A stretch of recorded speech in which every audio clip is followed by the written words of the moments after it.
G'day, legends. Welcome back to the Rugby League Guru podcast. We're going to go through our rapid review for round 7. Now, same as we did last week, it'll all change next week. Actually, last week we weren't on. We apologise for that. Had a bit of life going on, wedding anniversary and whatnot. But the week before, we are recording this one on Sunday morning. So, obviously, the games tonight. Tonight is the last 6 p.m. game that we have. Oh, sorry, it's the first 4 p.m. game. But I've got a birthday dinner tonight for family that I need to attend. So I'm actually doing the rapid review of the first 6 games, and then we'll have the other 2 coming your way tomorrow. So the first 6 games today, this is recorded on Sunday. My brother's actually making his Jersey Flegg debut today, so very keen to go out and watch him. So that kind of throws my day around a little bit, but some things take priority. So we've got your first 6 games, a rapid review of those coming your way today, brought to you by the Roo Crew, the Rugby League Guru Patreon. The link is in the description if you would like to join up. I would highly advise coming over and having a look, guys. You get all the podcasts during the week and whatnot, but then you get all the videos as well. So all the video content throughout the week of pretty much every podcast that we do, along with bonus content, early access to all of our stuff. We've got merch dropping in a few weeks for Magic Round, or as I'm calling it, Caxton Round. And the Roo Crew, they will have first dibs on those. And there is limited supply, so if they all go to the Roo Crew, so be it. They will have first dibs and will not be missing out. So if you want to get first dibs on Guru merchandise, as you guys know, sells out pretty quickly, jump in the Roo Crew. And if you're a Supercoach player, I'll tell you what, it's just about the best value for Supercoach you can possibly find. $2 a week, you get all of the stats that we drop in there, which is probably the most overwhelming thing of all time. But for me, I've used it today to pick my Supercoach captain and whatnot. I've used it for my trades this week. Very, very handy. So you get the raw stats. You then get an analysis by the guy that puts the stats together, the great Wooker. And then you get my thoughts on the stats where I go through it. Kat joined me this week to give you a bit of context around what the stats say. There is just so much in there in the Roo Crew. I'd highly advise you join. $2 a week, $8 a month. Absolutely cheap as chips for what you're getting. Come in and have a look. If you don't like it, so be it. Hit the frog and toad. That's completely fine. But I reckon when you come in and have a look and see the value you're actually getting, I think it'll make sense to you very quickly. So the description for the Roo Crew is below. Let's go to the first game. The Melbourne Storm knocking over the Sydney Roosters 18 points to 12. It was pretty even money going into these games for these two sides. And this game did not disappoint. I really, really enjoyed this game. We'll start with the Melbourne Storm. I thought Jerome Hughes in the first half, he was tremendous. Had a very good game, Hughesy, but I thought in the first half he just blew it away. That try that he scored where he just hit the ball at 100 miles an hour, just instincts that you can't really coach. And Hughesy, he's at his most dangerous when he's running, and I think Hughesy's realised that. And I love watching this guy play footy. I was actually playing him in Supercoach drafts. I was hoping for a quiet game. But fuck, he's hard not to just love watching play, isn't he, Jerome Hughes? I'm such a big fan. Eli Katoa, how on earth he scored that try, I will never know. With that many Roosters on him, just insane that he managed to score that. I know there was the touch from Nelson Asofa-Solomona, maybe by the book, no try, sure. In my opinion, though, the Roosters still should have stopped that try, which they didn't. So it is what it is. I thought those two were fantastic. Xavier Coates, I think he is just about locked in for a Queensland jersey this year. He probably was pretty close to it anyway, but his form this year has just been incredible. I've been so impressed with him.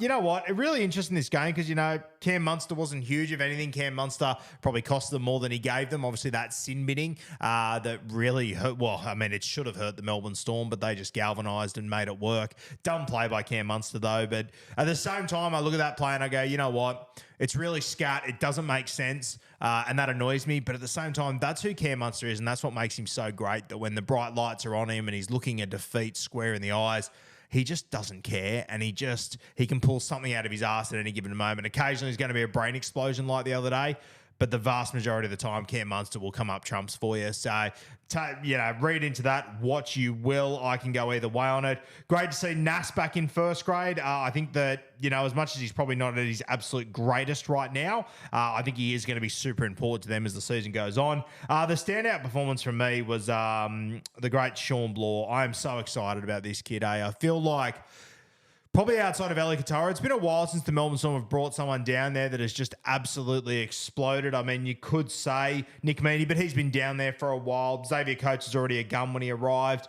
Probably Eli Katoa is the one they've improved the most, but I reckon Sean Bloor, he's going to go down as one of Bellamy's best. Ran for 120 metres, 120 tough fucking metres though. Had a line break assist, had 3 tackle breaks, 31 tackles, missed 0. Very, very impressive game from Sean Bloor. I think he is in for a very big season. A lot of us had to make the decision this week in Supercoach whether we went Bloor or Angus. I went Angus. Honestly, I'm looking at bringing in Bloor this week. I know he's going to go up a bit of cash and it might be a little bit late, but I will be seriously considering because he looks like an absolute gun to me. Yeah, he's going to be such a good signing for the Melbourne Storm. Outside of that, not a heap to touch on. Look, the Melbourne Storm, they aren't going to beat themselves. That's the beauty of this footy side. They aren't going to beat themselves. And if you're planning to compete with this Melbourne Storm side, you best show up with your shovel because you're going to have a real dig to take 2 points off this side. They are just such a typical Melbourne Storm side. As I said, they're just not going to beat themselves. And, you know, I think Pappy's got a lot more to offer this year. I think Cam Munster's got a lot more to offer this year. Harry Grant, by his standards, probably has been quiet as well. So scary to think what this team could be doing in a few weeks' time if it all starts to click and they really find some momentum. The Roosters, pretty disappointing. And I'm going to start off by saying that I was really disappointed with Trent Robinson's comments after the game. I think Trent Robinson to me looks like a guy that's under pressure at the moment. You know, he came out with those outrageous statements a couple of weeks ago off the back of the Dom Young incident, which just made no fucking sense to me whatsoever. Just sounded like he was scrambling. And I don't know, to walk away from this game when his team missed 50 tackles and never really looked that great, to walk away and, you know, put a heap of shit on the refs like he did. And I understand that it's frustrating. I get that. But as I always say, and I think the Roosters are a classic fucking example at the moment, if you let the referees decide the game, you haven't done enough to win it. And that's the bottom line. The Roosters didn't do enough to win this game, in my opinion. With the squad they've got and everything, they should have won this game. It was there to be won with 25 minutes to go. Cam Munster gets sin binned, and that 10 minutes was a bit of a debacle from the Sydney Roosters, to be honest with you. You had a lot of unforced errors. I think in the last 25 minutes, they had 10 errors or penalties in that 25-minute period where Melbourne Storm had a player off the field. You had James Tedesco at one point kicked on second tackle when it wasn't on. He turned the ball over on a number of occasions. Just the game was there to be won for the Sydney Roosters, and they didn't produce. They didn't do what they needed to do, and I think that's on the Roosters, not on the referees, personally. I get where Robbo's coming from with that Nelson Asafa-Solomona try, but personally, I would hope that Robbo walks into the press conference and says, fuck, we had 6 Roosters on that guy, and he still managed to score, not blame the ref because they didn't make the call on Nelson Asafa-Solomona. I think, and I hope it's different behind closed doors at the Sydney Roosters. But at the moment, I am not liking the vibe coming out of there. It is, I don't like the way that Trent Robinson's handling his press conference. I think there's a lot of finger pointing going on there at the moment out of frustration that they can't get the best out of their footy side. So, yeah, that's my take on it. I know a lot of Roosters fans think they were robbed on the weekend. I think that's complete and utter bullshit, to be perfectly honest with you. That game was there to be won, and the Roosters weren't good enough. The better side won. I personally thought the ref dicked the Melbourne Storm a lot more than he dicked the Roosters, and I personally thought that was really fucking evident. So, yeah, that's my take on it. Don't know how you guys feel. Keen to hear your thoughts in the comments. All these jokes about me being a Roosters fan and whatnot, I'm not. I just don't push back on it anymore. And I hope there's a little bit of evidence too, because I think what's going on there at the moment, I think they're in a little bit of trouble because there's finger pointing going on. That was a game that was there to be won at home. They weren't able to get it done, and I personally thought they looked really ordinary, and it shits me that a coach like Trent Robinson comes out and blames the refs after. I just can't get my head around it. Anyway, I like what the Melbourne Storm did. They were trying to, I thought it was pretty evident, they were trying to keep the ball away from Daniel Tupou. I found that they actually kicked the ball down the throat of James Tedesco quite a bit because I think they were happy for Teddy to return the ball. I think they were trying to limit the impact of Daniel Tupou and Suaalii. You have a look at their kick return meters. Teddy had 78, Daniel Tupou had 11, and Suaalii had 6. So I think this was part of a game plan by the Melbourne Storm that I wonder if other teams will start to pick up on as well. That, you know, when Tupou and Suaalii get on the front foot, the Roosters then start to roll, but they didn't really give them that opportunity. They kicked to James Tedesco, they covered him, and then they really put a lot of pressure on those next two to taking those hit-ups and handled them really, really well. Kept Daniel Tupou to 142 metres and kept Suaalii to 90. So I think there's something in that that teams need to be aware of. Connor Watson at 5'8", I thought he did an okay job playing out of position. He's their third or fourth choice, 5'8", obviously. I thought Luke Keary had a good game, to be fair. And this comes back to, once again, working out, okay, what's their best combination? Because, we've got even more evidence now that Keary's better without Walker. We know that Walker's better without Keary. And potentially they're both better with Sandor and Smith than with just one of them. We've been saying this for a few weeks, and the plot thickens. Sam Walker was on the extended this week, didn't play. I reckon he comes back next week, so interesting to watch there. I thought Victor Radley was really, really good for the Roosters. 190 run meters, played really tough. Imagine he would have got, how many tackles did he make? 36. Missed 5, to be fair, but 36 tackles there. Had an offload in there. Radley was very good. I thought Angus Crichton was solid as well. A good little super coach buy for all involved. Worth noting that Nat Butcher only played the 54 minutes. Angus played the 80, so a nice little win there. The thing that did surprise me a little bit was Terrell May. Only played the 30 minutes. Didn't really have much impact, which is really disappointing. Still scored 37 Supercoach points, so if he was to get his 50 or 60, you're still getting a good score there. But yeah, I was a bit surprised by his minutes. Bit hard to work out what's actually going on there with Terrell May. We'll stick with him for now, obviously. Everyone's got him anyway, so it's not going to cost us. But yeah, an interesting one there. So the Melbourne Storm, they were the better side. I thought they were probably dicked a little bit more than the Roosters by the referees, and they still found a way to win, which is what good footy sides do. They also had arguably their best player, Simbin, for 10 minutes with 25 minutes to go. So yeah. And look, the ref wasn't great. Don't get me wrong. The referee didn't have a great game. I understand that. I get that. There's no denying that. But the better team won that game of football because at the moment they're a better football team. And that's the fucking reality of it. All right, let's move to the next game. We had the Dragons, 30 points to 12 over the New Zealand Warriors. Look, I thought the Dragons were a sniff to win this one. At Wynn Stadium, they are always a sniff to win. Did I think they'd win like this? No fucking way. And look, I still tipped the Warriors, but I thought a lot of people that were tipping the Warriors to win big, I always had a feeling the Dragons would get up for this one and make it tight. They blew the Warriors away, which absolutely hit me for 6. I did not see this coming at all. I thought Moses Sully had a very strong game. The last few years for him have been incredible. He's been very, very impressive. Zach Lomax, once again, fantastic. Scored a try, set up another one. Was unlucky not to score another one off a forward pass that probably isn't called every single time, to be fair. A very, very good game from Zach Lomax and a fantastic signing for the Parramatta Eels heading into next season. Who else did I like in this game? I thought Sloan was strong as well. He's had a good few weeks, Sloan. I think they found a good balance of, getting Lomax involved, but also keeping Sloan at fullbacks because, there is things that he brings to the Dragons game that are very, very helpful. I thought he was good. Sloan. Outside of that, Sully, I said he went good. Ravalawa was pretty good as well. Ran for 160 metres. If you can get that out of him every week, we will take it. Jacob Little, I thought he had a good game as well. He was sort of dangerous around the ruck. I know all the talk going into this game was, of course, about Wade Egan, but I thought Jacob Little was really good. Harmsele, he was solid as well. Jaden Sewer, really good. Fuck, he's having a good season, Jaden Sewer. Very good season, Jaden Sewer. He's looking good to me. I reckon he's a real sniff at getting back into an Origin jersey this year. Obviously missed a couple of tackles, but I just think he looks good this year. Tommy Eisenhuth went about his work as he always fucking does. Bloke's a maniac. He made 56 tackles, Tommy Eisenhuth, through the middle. 56 tackles in 57 minutes. Pretty damn impressive. Only had 5 or 6 hit-ups, sort of plays that link man role for them as well. But the defensive work that Tommy Eisenhuth gets through is just fucking wild. And Jack DeBellin, really solid coming off the bench again. Good to see New Brown back in the NRL. Played about 20 minutes off the bench at the back end, taking Jacob Little off. Congratulations to him. But yeah, look, the Dragons, very impressive. I still have no idea who this football team is. No idea whatsoever. I personally think if it was played in New Zealand at Mount Smart, I think the Warriors give it to them. But at home, the Dragons are always a sniff. There's no doubting that. So credit to the Dragons.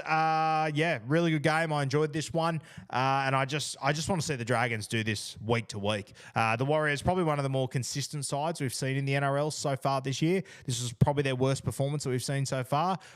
Just didn't really gel. Just a couple of dumb things throughout this game as well. The short kick, the short dropout and whatnot. You could tell SJ was fuming in that one. But I think full credit to the Dragons because 10 minutes into this game, it looked like the Warriors were going to put fucking 60 points on them. SJ scored the first try. You should have seen how excited I was sitting there with an SJ double as my bet. But then the Dragons, they wrestled it back and they did really well. Did really well. Full credit to them. Dalamateni's Lesniak, he scored late in this game. For you Supercoach players that followed the great Wimmy Tilliams into that one, you got a little get out of jail there, you bastards. Really hurt because I brought Lomax, he brought DWZ, and as soon as Lomax got that try taken off him for a forward pass, DWZ then scored. I think Lomax beat him by about 20 or so, but you can't win them all. But that would have been nice if DWZ didn't score any meaties in that game. Guys for the Warriors, Tohu Harris, great as per usual. Chancey Clockstar, 260 metres again. Very, very impressive. I thought AFB was fantastic. I haven't had a look at his stats, but I imagine they were good. 69 minutes, 26 hit-ups for 255 run metres, 108 post-contact meters, and 6 tackle breaks for Adam Panua-Blake. 23 tackles, 0 missed. My God, the boy can play. He's going to be a very, very good signing for the Sharkies next year. Really interesting to see Jackson Ford and Kurt Capewell. Now, to be fair, between them, they made 75 tackles, so they got through a lot of work defensively. But they ran for a grand total of like 57 metres or something combined, the two of them, which is very unusual for those two guys. Maybe they were just playing, maybe they had a game plan to play right through the middle, which kind of makes sense. 26 hit up for AFB, 14 for Mitch Barnett, 22 for Tohu Harris. Maybe it was just part of the Warriors game plan, but you normally see those boys a lot more involved than what they were in this game. So interesting one there. SJ started really well, but sort of faded at the back there, as did the rest of this side, realistically. Roger Tuivasa-Sheck, 150 run meters again, very solid. Just the opportunities never really came his way. Look, really good performance by the Dragons. Disappointing by the Warriors, but I'm not going to read into it all that much, to be honest with you. I think they just came up against the Dragon side that played good footy at home and were really up for that clash. So full credit to the St. George Illawarra Dragons in that one. All right, let's move to the next game as my internet shits itself, which is always good when you're live. We've got the Dolphins and the Eels. Holy fuck, what about this game? This was wild. Shout out to Kathmandu. I think she tipped the Dragons into the Dolphins. She definitely tipped the Dolphins. 44 points to 16. Wow. Especially when you consider how it started. When Sean Lane crashed over, I thought, okay, this could get ugly. Will Penasini then danced his way in. He was our ATS on the podcast for the day, our favourite, about $2.90 on Neds. Nice little value there. At that point, I thought, this is going to get ugly for the Dolphins, the poor bastards, missing a heap of players, their coaches, and they're very tough. Arguably missing their 3 best players. Flegler, Herbie, Hamiso, coach not there. Very, very tough kick in war conditions up there. And then they just went fucking bang. That was a shit click. Bang. And they absolutely lit it up. I thought Jack Bostock, God, he's having a good few weeks. He has been incredible. And I thought it was very evident from the trials this year. We said it from the start that it looks like he's put a lot of weight on. He's sort of grown into his body a little bit, and he just looks lethal at the moment, Jack Bostock. We sold him last week, and it's a bit of a kick in the dick. 130-odd Supercoach points there. Very, very impressive performance. Trey Fuller, the fullback, another one we tipped for an ATS. Such a good player. If there's a new franchise coming in the next year or two, Trey Fuller will be 28, 29 by that point. Might be a guy that's worth having in a squad. Or if you're a team out there that needs a fullback, geez, you could do worse than picking him. I know he's a little bit older. He's not a young guy. He'd only be a 2-3 year play, but man, the bloke's got some, I keep calling him a kid. The bloke's got some serious talent, and it didn't shock me to see him light it up. Our boy Maxi Plath, who's spoken about him a lot to start this season. I absolutely love this kid, and I do think he will play for Queensland. I don't think it's a matter of if, it's a matter of when. He is an absolute gun. I spoke about it on the KO show, what was that, a month or so ago? I think it was round 2.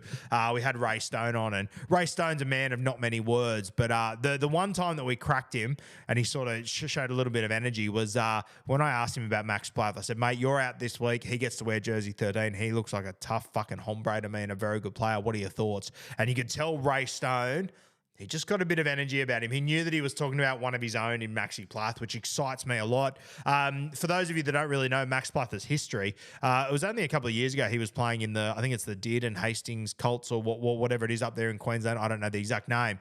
But I went back and watched a few games that he played there. He was a halfback that was kicking match-winning field goals not that long ago. So The kid has got an absolute heap of talent. He is tough as fucking nails. And I posted on Instagram the other day that Queensland's going to pick him at some point. He's going to absolutely brain it. I have no doubt about it. I see a lot of Ruben Cotter in this guy.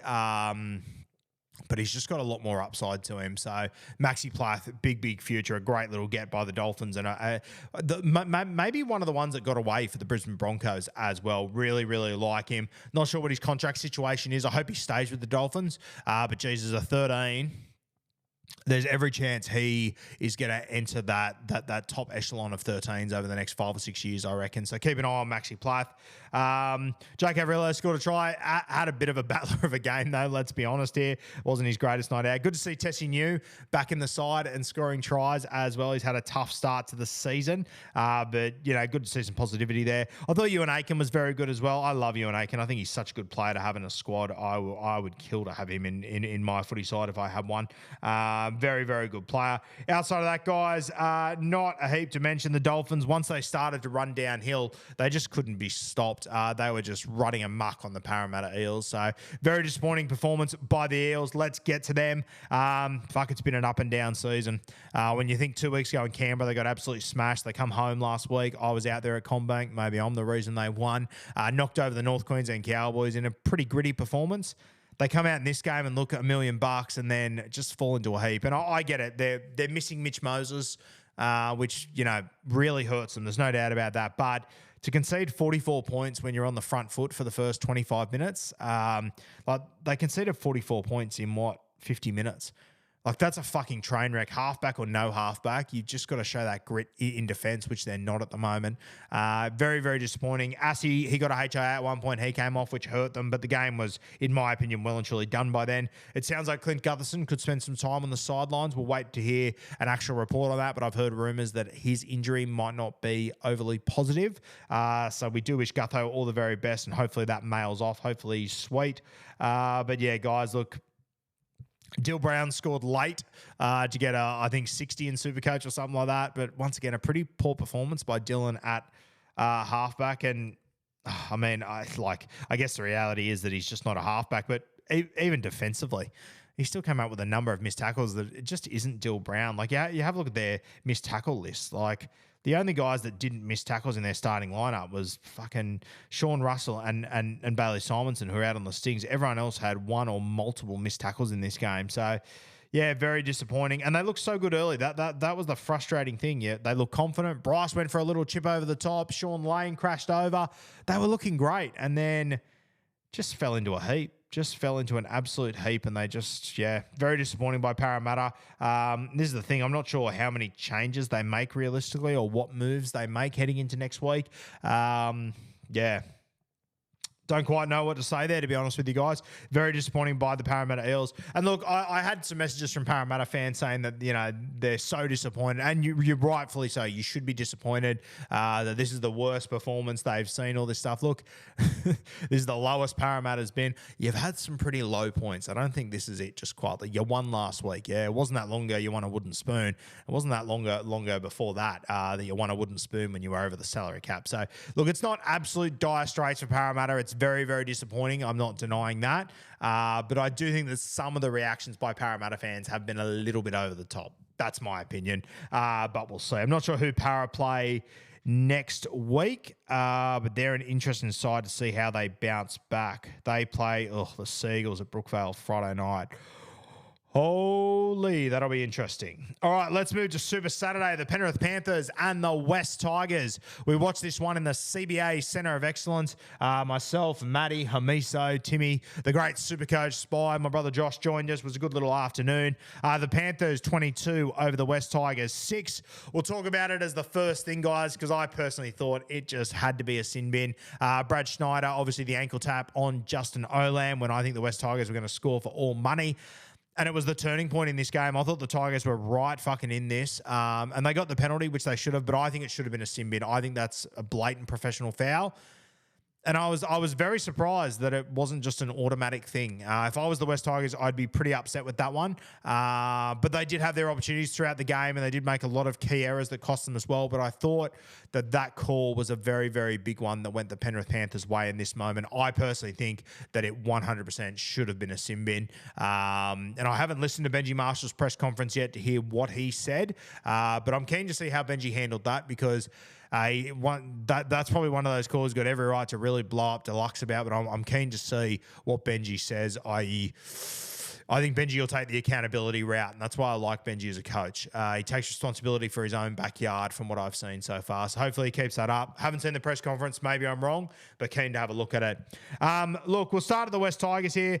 Jesus, Junior Tupu is going to be a good signing for the Dolphins. He looks dangerous. Very, very good player. Scored the first try, which is good to see. Charlie Staines had a bit of a mixed bag. Jareen Bull, a bit of a mixed bag as well. This is the other thing with the Tigers. They were in this game against the Penrith Panthers, and I don't think they played their greatest game of all time. Galvin came back, played his 80 minutes, took a heap of hit-ups, went hard at the game. They just weren't able to break them open. I thought Aiden Caesar was tremendous as well. He does some good things. There was another moment in this game that Aiden Caesar where he was away, and if he could have found a support player, it could have been another try for the West Tigers. Potentially got called back. They challenged it, and the West Tigers won, which I thought was a bit of a harsh one on the West Tigers again, which wasn't ideal. But yeah, I'm just loving what I'm seeing with Caesar. And I spoke about the other day on Bloke. If you just watch him really closely, he just does all the one percenters, right? He's kick chase. He's showing a jersey in defense every single time. There's just so much to like about what Aiden Caesar's doing at the moment. He's been a tremendous signing, a very, very good signing. And yeah, I don't know. Obviously Galvin's an absolute gun. Jerome Luai's coming in next year, but mate, I reckon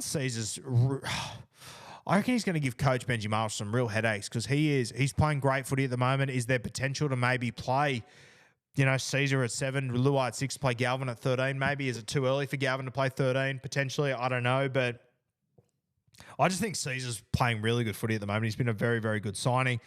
Stefano coming off the bench, a little bit quiet, as front row forwards tend to be against the Penrith Panthers. I thought Johnny Bateman, he obviously played centre. He came up with a couple of errors, but he came up with errors in trying to turn this game. I thought he was really, really good, Bateman. I love that little arm flick that he does. He does all the time. He's an interesting little cat, Johnny Bateman. Who else did I think? Oh, mate, what about Samuel Finu, who comes off the bench? He's been a good signing. I reckon the Manly Seagulls, and obviously the Finus, they've got history and whatnot. But I'll tell you what, if the West Tigers can keep him on the straight and narrow, he's a very, very good footballer. Finu. He's one of the better bench forwards in the competition at the moment. He's one to keep an eye on. If you haven't watched him too closely, keep an eye on him, because he can play. Played 60-odd minutes coming off the bench. Was very, very dangerous. I thought Twal was solid coming off the bench again. Made about 70-odd metres, 27 tackles. Didn't miss a tackle again. I'll tell you who I did like the look of, Latu Finu. Man, he looks dangerous. I think that he has well and truly jumped Bud Sullivan. I think that's pretty evident, obviously, from the team selection as well. But yeah, I think if they were to have another injury or suspension in the halves, I think Latu would get picked for sure. Fanua Bole, good as well. Big fan of him. I think he's got there's so many guys in this West Tigers side that have got a lot of potential. The problem with the West Tigers was they just had too many errors. If you have a look at their side, from 1 through to 9, every single player had at least one error, from fullback through to hooker, and Staines, Naden, and Junior Tupu had 2 errors each. So from the starting lineup, they only had They had 2 players, David Clemmer and Fanua Bole, who didn't make an error.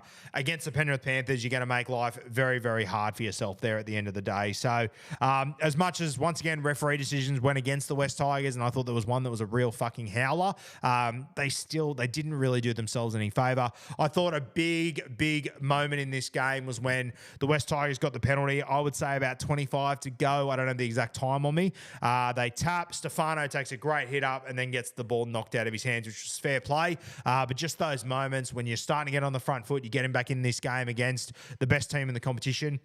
And it's a good lesson for Stefano. You've got to hold that pill like there is nothing that matters more to you, because that was a real turning point in this game. I thought the momentum had really swung, and in that instant, it went away from the West Tigers again. For the Penny Panthers, Just more of the same, isn't it? Isaiah Yeo was unbelievable. Brian To'o, 200 metres. Taruva was solid. They just went about their work as they always do. Very, very good performance. A good performance by a lot of guys. Probably, I don't think anyone was like absolutely outstanding. Probably Isaiah Yeo was my best on the field. Had a nice little try assist. Did some good things there. But yeah, look, the Penrith Panthers. And this is the thing when you're the Penrith Panthers, every team's saving their best game for you. Every team's using you as the benchmark to take you on. And they just keep doing the damn thing. So full credit to them. I did think Schneider should have been sin bin and potentially they could have turned this game on its head. But that call didn't go, so it just is what it is, unfortunately. I thought Fisher Harris was very good. Obviously, a big week for him. 140-odd run meters, scored a try, had a line break. It was very, very good. Fish. And kept Stefano very quiet, who's been huge so far this year. So he does it again. This is just what this fucker does. He just takes on the best guys in the comp, the best front row forwards, the most ferocious guys, the guys that have all these stats, and they're always quiet against him. So full credit to Fish. Look, the Penrith Panthers, they march on, keep doing their damn thing. They'll get Nathan Cleary back next week, I believe. We'll wait for team list and everything, but I'm pretty sure he returns next week. So, the Panthers, they just keep rolling and doing the damn thing. All right, let's move to the next game. Fuck. What about this game? The Seagulls 34 over the Titans 30. I thought the Titans were a real sniffer at an upset here, and I think this is one that'll really hurt the Titans. An improved performance, there's no doubt about it, but one of those games that was really there to be won. Early, it looked like the Manly Seagulls were going to run away with this. Tommy Turbo scored potentially one of the softest tries you will ever see. And you sort of went, oh, my God, the Titans, these poor bastards, they're going to wear it today. Jason Saab then crossed, and it was sort of like put the feet on the table and sit back and watch a Manly onslaught. And the Titans, they dug deep, and full credit to them. I know they didn't win this game, but fuck. How on earth they got themselves back into this one, I will never know. Campiera scored a double for feeder from dummy half. What about AJ Brimson jumping over the top of the great Tommy Trbojevic? Something tells me, and I know this is going to be a wild, hot take, something tells me that AJ Brimson might just be a fullback. I would be playing him there over the next few weeks, and I know Jaden Campbell's an absolute fucking gun, but if you can get the absolute best out of your very best player, I think you have to play him there. I don't know. It's a tough one, but he's just too good at fullback, AJ Brimson. I think that's good night nurse stuff. I just think he has to be there. I had him as an anytime try scorer in this game. We got him at 420 on Neds when he was named at 5'8", so we'll swallow that up. Very, very good. And Tanner Boyd scored late as well. He's copping it left, right, and centre, Tanner Boyd, and I get it. His form hasn't been great, but I've always liked Tanner Boyd. I still think he's got a future in our game. I think that all of a sudden now the Titans are like, he's our halfback, he's our guy. It's like, okay, you fucked around with him for like half a decade, though. Play him at lock, play him at hooker, occasionally at halfback. I don't think the Titans have done Tanner Boyd all that many favours over the last few years, and now I think the fans are really starting to jump all over him. But it's tough to develop as a halfback in this league when you get 80 minutes every single week, when you're dicked around in other positions and played off the bench and different halves parts, all this sort of stuff. It's even more difficult. So I feel really, really sorry for Tanner Boyd. At the end of the day, he's also a halfback playing behind a pack that's missing arguably the best front row forward in rugby league, one of, and definitely their best front row forward as well. So tough gig. I thought Kieran Foran had a really good game, threw some really nice pills, obviously through the intercept as well, which hurt, but came with some really, really nice plays in this game. So look, Titans, despite losing, I think there's a lot to take out of this. I'm sure you Titans fans would have thoroughly enjoyed that one. Tough one to lose. The only thing that I would say about the Titans, and maybe this has been nitpicky, I know that Titans fans would have enjoyed this one, but fuck, I really want to see the Titans getting away from that.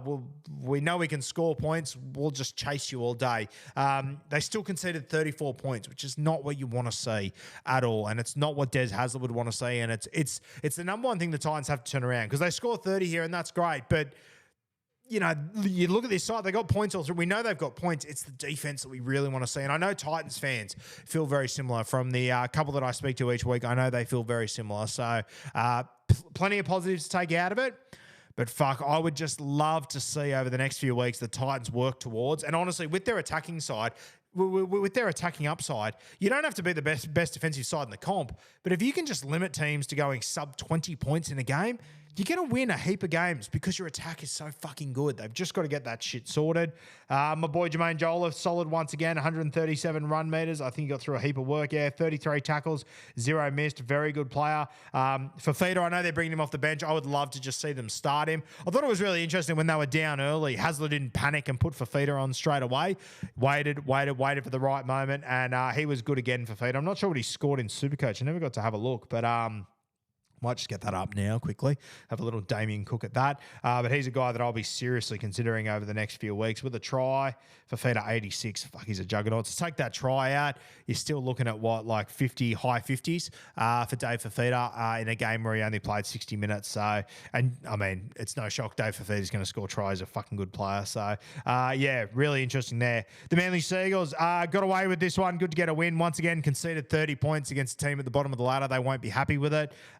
But sometimes you just get stuck in these shootouts and it's hard to get yourselves out of them. And a team like Manly, you'd rather win them than lose them, obviously, so you take it. But yeah, you want to see better defence, especially in a game like this where their attack, like they just sort of went through the motions early. Tommy Turbo cruised over, Jay Saab, Olakuata, all pretty soft tries. The try that Tommy Turbo scored before halftime was an absolute cracker. God, it was weird in this game where there was just no try. There was 10 or 11 tries in 55 minutes, then just none for 30 minutes. Absolutely bizarre in this game. But the Manly Seagulls, sometimes you got to win ugly. They won this one ugly. It was a bit all over the place. Attacking wise, very good, but just, yeah, not pretty when it comes to the defensive side of stuff that you want to see from the Manly Seagulls. Obviously, Tommy Turbo was great in this one. Was very, very good. Had a great game. I thought Olakuatu, very solid as well. He was popping up everywhere. Tanela Paseka. I left him out of my Blues Smokies podcast the other day. Maybe I'm sleeping on Paseka. Maybe he is a little sniff. I know a lot of you guys out there thought that he should have been there, and completely fair enough. Yeah, look, Manly Seagulls, you walk away from this one, you aim to get your defense better, and you just take the W in this game. All right, last game we're going to do, because we're not doing the Sunday games. They haven't been played yet. We've got the Brisbane Broncos and the Canberra Raiders, 34 points to 10, the Broncos over the Canberra Raiders. Start with the Brisbane Broncos. They are such a bizarre football side in that they can seemingly be playing so poorly. Everything can just be, not everything going against them. Like you make your own bed. They take so many risks. They make a lot of errors. But I think if you have a look at that, that first 30 minutes or whatever, they were completing at about 40%. And they led like 20-0 or something. It's just fucking wild how this team plays their footy. And I love it. I think it's so entertaining to watch. Are you going to beat the top teams with this sort of footy? Probably not. But in saying that, they were doing it last year, got all the way to the grand final, almost beat the Penrith Panthers, took the biggest comeback of all time. So I like that the Broncos lean into this brand of footy. And, the Raiders have been a very good defensive side, and the Broncos just piled points on. Imagine when they actually complete high and it all comes off. Like, they could score 100 points in a game, the Brisbane Broncos. They are such an entertaining side to watch. Reece Walsh is having a great season. I think he's scored in every single game so far that he's played in. He's in incredible form, Reece Walsh, and I believe he will be the Queensland fullback for game one. Ezra Mam obviously scored a try for Chevy Stewart-Bomb. We'll get to Chevy soon. We posted about him on Instagram a little bit earlier today, so we'll get to that soon. Selwyn Cobbo scored a nice try. I think he's been really unlucky in the first few weeks, Selwyn Cobbo. Done a number of very good things that probably deserved a lot more tries, a lot more Supercoach points, and he's just been unlucky. So good to see him convert one there. Katoni Staggs had an injury. I'm not quite sure what the go is there. We'll have to wait and see. Who else went good? I thought Corey Jensen was fantastic. What did he go for? 192 metres. Yeah, 72 post contact. He was very good, Corey Jensen. I think the great How Good Sport on Instagram nominated him as a Queensland Smoky, and I sort of went, don't know about that. Watched him last night, and I kind of get where he's coming from. Really interesting watch. Corey Jensen, always been a good player. Jaden Hunt, geez. That one of those defensive efforts, I think it was the Simi Sasagi try. Jesus, that was poor. He'd be very disappointed with that. Paddy Carrigan, 65 minutes, 200 metres, 37 post contact. Great again, as he always is. So, and coming off the bench, I thought Xavier Willison very good as well. I know a lot of us have him in our Supercoach sides. 45 minutes there, 45 odd points. Very, very good player. I almost played him over Ethan Strange. Then I thought, no, I'm too scared of that ceiling getting me. So that went a little bit costly, but not too bad. For the Raiders, Tough night for Chevy Stewart, one of our boys. We've been talking about Chevy for a long time. As you guys know, we've been saying for a long period of time, the Raiders, they struggle to sign blokes. And we said this 2 years ago. What they've done, though, is they've actually gone out and signed a couple of young superstars who I think will be very, very good players. Ethan Strange, Chevy Stewart's, these sort of guys. Chevy made his debut last week, was reasonably quiet, came into this one, really struggled, had 4 errors, wasn't a great night, got whacked a couple of times. Look, as I said on Instagram, the NRL's fucking hard. Yeah, we get used to it week to week. We get acclimatized to how violent it is and the level that these guys play at. It takes time to be an NRL player. Chevy Stewart will be a very good NRL player. And I'll tell you what told me that last night. It couldn't have gone much worse for him. In the rain, at Suncorp, your team's down and out, and he is just making mistake after mistake after mistake. Most guys would have folded like fucking wet origami in this game. Chevy just kept going at it, and that's what I love to see. And this is what I've been saying about Reece Walsh for a couple of years. When he was at the Warriors, everyone fucking bagged the shit out of him. Too many errors. He's not good, blah, blah. And I said, yeah, but the thing is that Reece Walsh makes errors and he goes, fuck it, I'm going to go at it again. He doesn't go into his shell. He doesn't go, oh, shit, I better stand back here. He keeps going at the game, and that's what fucking winners do. And this is why Reece Walsh is such a champion player. Go back, check the tapes. I've been saying this for 4 and 5 years about this kid. This is what separates Reece Walsh from the rest. And Chevy Stewart, I saw that last night as well, which I absolutely love. A kid in his second game of first grade at the Cauldron up there at Suncorp, making mistakes, having a shocker. And every time he got his opportunity, he ran that ball back as hard as he fucking could, which I love to see. So shout out to Chevy Stewart. Made the decision to leave the Sharkies a couple of years ago. A Sharks junior, making his debut for the Raiders last week. This week, really struggling. This is first grade. I really hope, and I assume he will, Ricky Stewart will give him a few more weeks just to learn from that and improve, because I promise you guys, there is a good footballer in Chevy Stewart. Don't let the performance last night convince you that he's not good or whatever.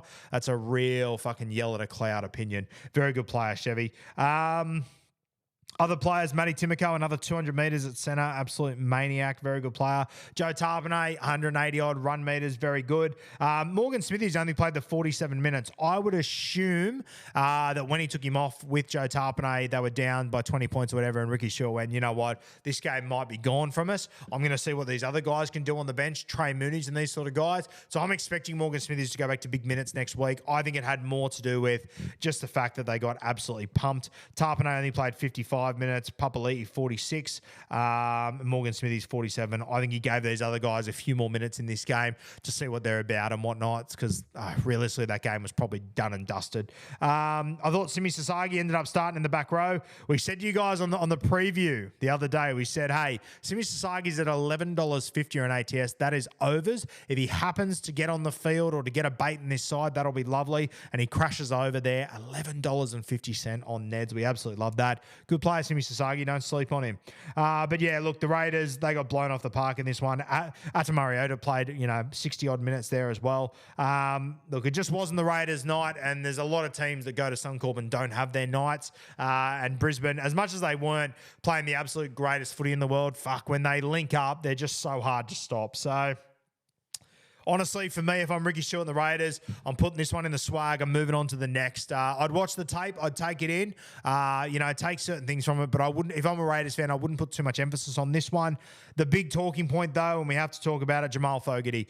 If he is injured and out for a long period of time, that makes it tough. I'll tell you what, they've got Adam Cook in reserve grade, who I think he's meant to be playing today. I assume he'll probably get pulled from New South Wales Cup. Man, I'd be trying to get young Ethan Saunders down. I met him last week out at Parramatta. Seems like a good kid. Rumours around that he's going to sign there. I've actually heard that he has signed there already, Ethan Saunders. No confirmation on that, though. I'd be trying to get him down there ASAP because, yeah, they need a 7 down there. And with all due respect to Adam Cook, he might be their best option, but I don't think he's the answer. And this is where, once again, fucking heartbreaking, obviously, from just a life perspective. Troy Dargett in the preseason, who I always really loved. I'll tell you what, if Troy was still with us, I'd be talking him up deluxe this week, and he'd come in and do a really good job for the Raiders because, he was a good footballer and a kid that was really tough. So still thinking of the Dargan family, such sad circumstances. And yeah, the Raiders would wish Troy Dargan was with them every single day, especially now that they need a halfback. I fucking guarantee you Troy would have come in and done a good job. So thinking of you, Troy, and all the Dargan family. Very, very tough situation there. A bit of a somber way to finish our rapid review here, guys. But yeah, very, very tough one there. Thank you for joining us once again, guys. As I said, the 2 Sunday games, they're about to be played in a couple of hours. I'm going to head over to Wentworth Park now to watch my brother make his Jersey Flegg debut. So a pretty exciting day for me. Going to go out there and watch that. Enjoy the footy this afternoon, and we'll have our review of those other 2 games coming your way over the next, probably on Monday, actually. So stay tuned for that, guys. Once again, today's rapid review brought to you by the Roo Crew. The link is in the description, guys. Go and check it out. Join the Roo Crew. So much extra content in there. I think there's about almost 200 bits of extra content in there from the first month, whether that be exclusive stuff that you can only see in there, whether that be, you know, videos when you can only get the videos on the podcast and whatnot. You can only get the video content in the Roo Crew. Come and check it out. 186 posts we've had in there in the first month. So much content in there, a heap of stuff. You get all the Supercoach stats. You get my thoughts throughout the Supercoach weekend and all that. Especially if you're a Supercoach player, I'd highly advise you get in there. We do numerous Q&As during the week where we ask the Roo Crew for questions. That's where we get them from. So if you want to hear your questions, get a feature and get answered, make sure you jump in there, guys. $2 a week, $8 a month. You get exclusive access to our merchandise that'll be coming out over the next few weeks as well. So very exciting times. Thank you for joining us once again on the Rapid Review. We will see you very soon.